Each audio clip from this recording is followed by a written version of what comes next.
ஒரு ஆவிக்குரிய வாழ்க்கையினுடைய அஸ்திபாரம் மிக முக்கியமான ஒன்று என்னன்னு கேட்டிங்கன்னா வேதம். வேதம் இல்லாவிட்டால் உபதேசங்களை ஏற்றுக்கொள்ளக்கூடாது. வேதத்தின் அடிப்படையில் செய்யப்படாத ஊழியங்களை ஏற்றுக்கொள்ளக்கூடாது. வேதத்தின் அடிப்படையிலே அமைக்கப்படாத வாழ்க்கை எந்த கனியையும் கொடுக்காது.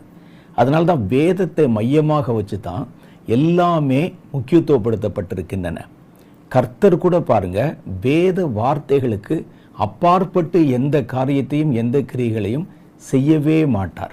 அதனால தான் நம்ம ஆரம்பிக்கும் போதே தேவனுடைய வேதம்னா என்ன, உலகத்தில் எழுதப்பட்ட 1000 புஸ்தகங்களில் ஒரு புஸ்தகம் அப்படிங்கிற மாதிரி நினைக்காதபடிக்கு இது தேவன் மனிதர்களுக்கு எழுதி கொடுத்த ஒரு புஸ்தகம். இதில் தான் ஒரு உண்மையான தேவ மனிதன் எப்படி வாழணும், என்ன செய்யணும், எப்படி யோசிக்கணும், எப்படி ஊழியம் செய்யணும் என்ற பல காரியங்கள் சட்டதிட்டங்கள் சொல்லப்பட்டிருக்கின்றன.